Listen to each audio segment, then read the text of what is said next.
Et c'est le tour de table des vraies voix. Mais maniez-vous le tronc, on va bientôt se mettre à table. Tout de suite, là? Ça a commencé? Oui. L'émission a commencé? C'est ce que je viens de dire. Excusez-moi, je ne savais pas que l'émission avait commencé. Ah, d'accord. Le tour de table. De l'actualité. Samuel Botton, vous allez nous parler du jugement des effondrements de la rue d'Aubagne qui est à Marseille, 7 ans plus tard. 7 ans plus C'est un peu tard, long, et une journée qui était jour des effondrements assez particulière, on s'en souvient tous. Et surtout qu'il y a au moins eu un mérite. Alors d'abord, c'est une tâche indélébile dans le bilan de Jean-Claude Gaudin, que ce soit la politique du logement qu'il a menée ou la réaction qu'il a eue ce jour-là. Et puis surtout, ça a permis pour la France de mettre en lumière la question du logement et du mal logement. Donc que le gouvernement Macron a essayé de s'emparer du mieux qu'il a pu au travers de Guillaume Kasbarian et d'autres.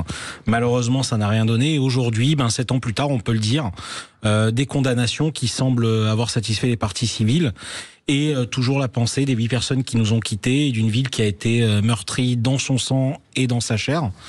Et le combat n'est pas fini. Il continue et le mal logement à Marseille, c'est un vrai sujet, c'est une vraie problématique qui continue d'être portée aujourd'hui par le maire actuel Benoît Payan, mais je ne suis pas sûr qu'on en voit la fin à très court terme. Alors un petit rappel quand même, que le 5 novembre 2018, dans le quartier de Noailles à Marseille, il y a eu un premier bâtiment vide qui s'est écroulé, puis un second, et 8 personnes sont décédées. Il y a un troisième bâtiment qui sera ensuite démoli par précaution. Emmanuel Abramovitch, on se moque aussi du locataire, quoi. Il y a un moment où il faut sévir. Il y a des obligations légales. La France est le pays du contrôle. Et là, on est très étonné que, effectivement, toutes les autorités aient été défaillantes. J'ai du mal à penser que plusieurs immeubles se soient effondrés comme ça, sans signe annonciateur. Il y en a eu. Il y en a eu. S'il y en a eu, ils ont forcément été signalés. Donc là, il y a une défaillance de l'autorité de contrôle. Et je pense que les vrais coupables, au-delà des propriétaires des murs, ce sont aussi les autorités qui n'ont pas été capables de protéger les populations et donc de prendre au sérieux les remontées d'alerte. Alors dans les prévenus, vous avez un ancien adjoint au maire, un expert, un syndicaliste, des copropriétaires. Il y en a 3 qui ont été condamnés à de la prison ferme, 4 à du sursis et 6 qui ont été relaxés. Alors quand même des noms, vous avez Xavier Cachard qui a été élu régional et propriétaire, avocat du syndic, condamné à 4 ans de prison. L'architecte expert Richard Carta, lui, 2 ans de prison avec sursis. Julien Ruas, qui était ancien adjoint au maire chargé de l'habitat insalubre également. Et puis Jean-François Valentin, le gestionnaire du syndic, 3 ans de prison avec sursis. Oui, donc voilà. C'est pas que les propriétaires, effectivement. C'est un peu tout le monde. Mais Samuel Botton, tout le monde le sait maintenant, vous êtes un incontournable, vous êtes de Marseille. Oui. C'est un peu lié au système marseillais ou pas? De l'époque, peut-être. Non, le système marseillais, il est complexe et il a évidemment évolué. Je pense qu'on a été réellement sur de la négligence. Emmanuel l'a dit très justement. Il y a des données qui sont remontées, il y a des rapports qui ont atterri sur le bureau des maires de secteur. Et pourtant, rien n'a été fait. Et à la limite, ok, ça passe encore. C'est les réactions qu'il y a eu après, le manque de sérieux. Et je vous le dis là, j'en ai presque les larmes parce que ça a été une journée réellement dramatique dans l'histoire de la ville. C'est-à-dire, aucun Marseillais n'est ressorti de la même manière après cet événement. Et ce qui a fait encore plus de mal, c'était de se dire qu'est-ce qui nous attend derrière, parce que des 63-65 rue d'Aubagne à Marseille, vous en avez des centaines.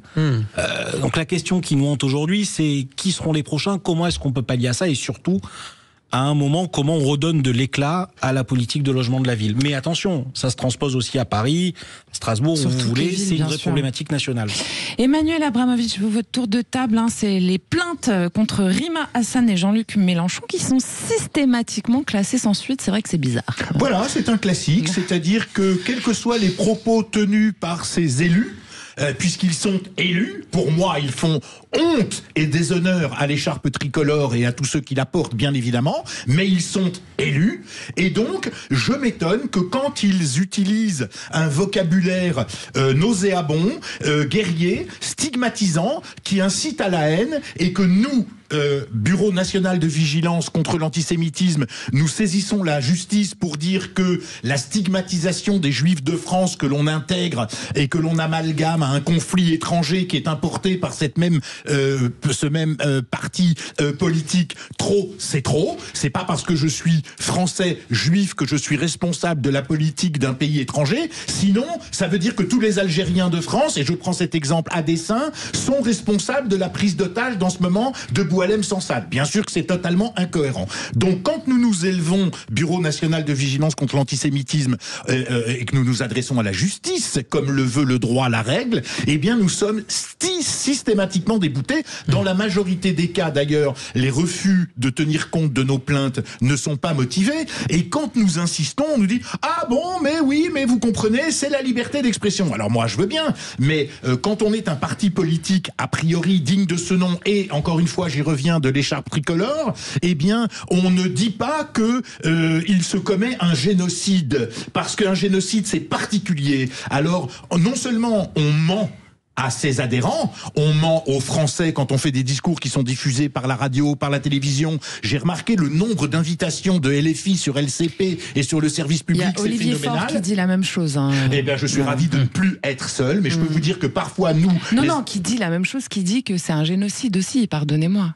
Mais c'est dramatique. Ouais. Alors, sur les confrères médias, ils sont tenus, vous savez, à des règles de l'Arcom et à justement un équilibre de la parole politique. Donc, sous réserve de ce que vous dites, effectivement, je précise quand même qu'ils doivent se plier aussi à un équilibre. Ce qu'ils font, sinon, ils seraient pénalisés. Mais revenons là-dessus. Réaction de Samuel Botton à ce que vient d'évoquer Emmanuel Abramovitch. Bon, il y a une décision de justice en même temps, hein. Oui, mais on peut aussi expliquer ça par le fait que la France insoumise flirte dangereusement avec les barrières de l'inadmissible d'un point de vue de langage, et c'est ce qui leur permet de s'en sortir. Alors moi, ce qui m'étonne, et je vais essayer de le dire avec le sourire et un peu d'humour pour dédramatiser la chose, c'est qu'un homme aussi brillant que vous, Emmanuel, prennent encore le temps de commenter ce que disent Rima Hassan et Jean-Luc Mélenchon. Moi, j'ai arrêté de donner l'heure au foot il y a déjà quelques années. Rapidement. Je comprends qu'il y a un combat à mener et qu'il ne faut laisser aucun centimètre carré d'espace.